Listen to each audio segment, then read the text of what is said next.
I am no longer an employee of the federal government, and it's sort of a bittersweet time for me as it concludes essentially a 10-year career as an engineer. I've essentially taken what equates to a buyout offer. If you're familiar with government work, you'll know that this is the Deferred Resignation program. And it puts me in a particularly interesting position to be paid through the entirety of this summer. I'll be put on admin leave, technically still an employee, but essentially I have the whole summer to myself. And yeah, it's crazy. I now have a lot of time to do a lot of these projects that I've talked about on the channel and had backlogged. And it's really exciting for me because I want nothing more than to be able to do this full time, work on stuff, make content for you guys. But it's just really hard to do that with a full time job for me. So I've got this gift, and I want to bring a lot more content to you guys this summer.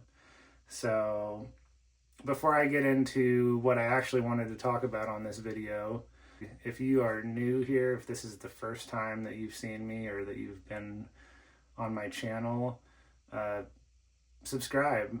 I want to be able to put more stuff out for you guys.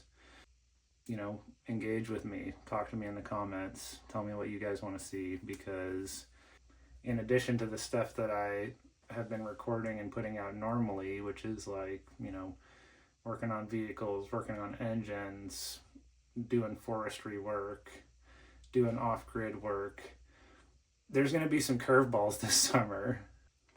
I don't want to reveal too much, but there's going to be some interesting things that I end up doing. So it'd mean a lot to me if you guys joined along for the ride, and it should be pretty interesting.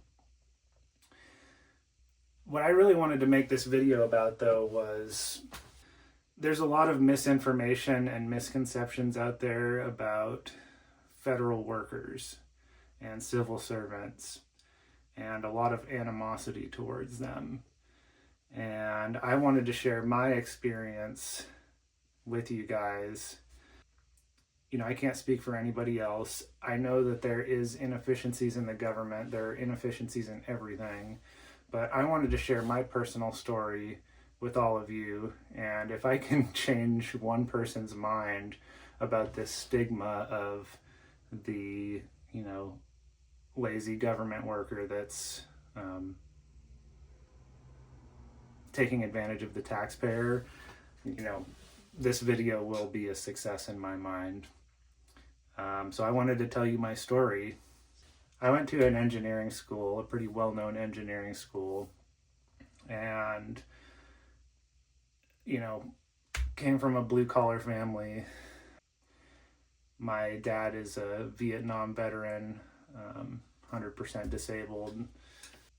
My college tuition, a monthly stipend, and the ability to work at the local veterans center was all given to me because of his Chapter 35 veterans benefits.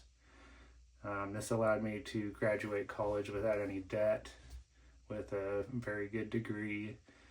And even though he deserved all of those things, I felt a certain obligation to give back.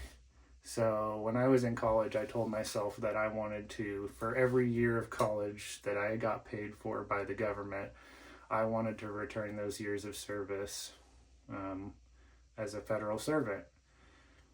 I considered going to the Coast Guard. My dad said, absolutely not, you're not joining any kind of service. But I got the opportunity in college to intern with an agency in the government that essentially you gave them 2 summers of internship, and assuming that your performance was satisfactory, you were guaranteed a job when you graduated college, which was an awesome perk. I got to work my summers, I got to live in my college town, those years counted towards my retirement, and I was putting into the government equivalent of a 401k. I mean, it was just an amazing internship, and I learned a lot of skills through that and met a lot of people. When I graduated, my duty station that they offered me was in the highest cost of living area in the whole United States. And I don't exactly remember what they brought me in on as, but I believe it was a GS7.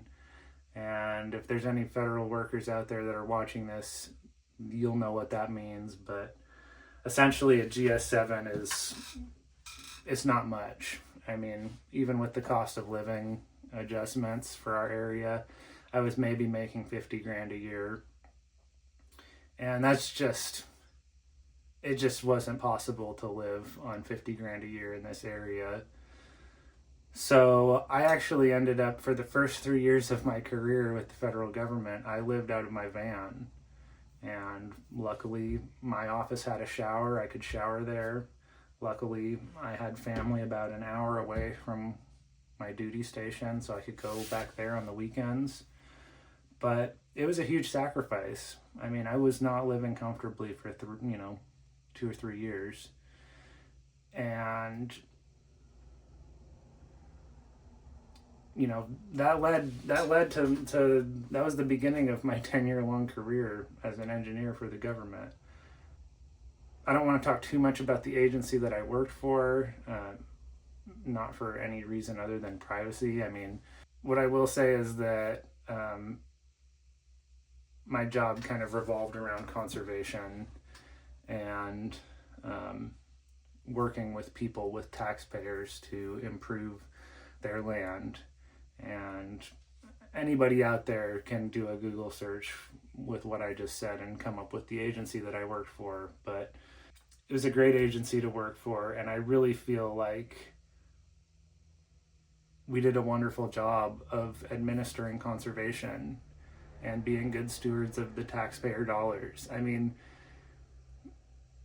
I honestly can't think of one person throughout my 10-year career that was like a government leech. I mean, all of the people that I worked for were super committed to the mission, super committed to being good stewards of taxpayer dollars, and super committed to doing good for people.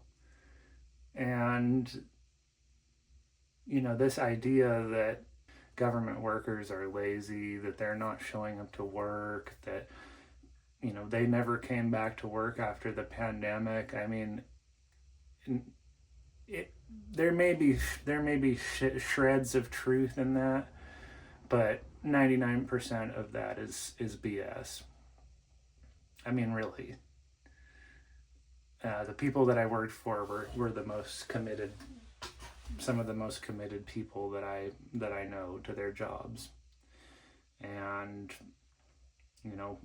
I probably worked on over 100 projects over those 10 years. And the position that I was left in when I had to choose whether or not I was going to take this buyout offer was, you take the deal or you stick around and see whether or not your name's going to be on the list of people that we fired. That was my understanding. And if any of you out there are interested in that whole timeline of events, I'd be happy to make another video about it, because it was absolutely absurd, unheard of for government. Not even our leadership could believe it. Anyway, all of that is a long way of saying that,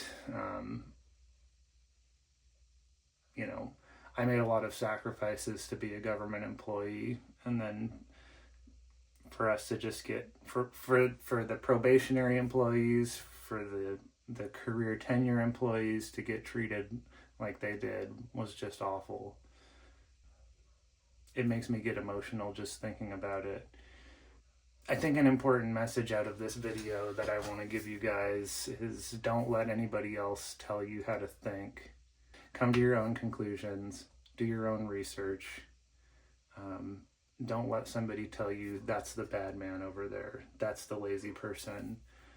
because I think that's more of a reflection on their own psyche and state of being. With all that being said, I really hope that you guys join along for the ride, because this summer is going to be pretty wild. It's going to be the first time that I've had a lot of free time in the last 10 years. And I'm so excited to start knocking out some of these projects that I've just had swirling around in my mind. So with all that being said, welcome to Deferred Resignation.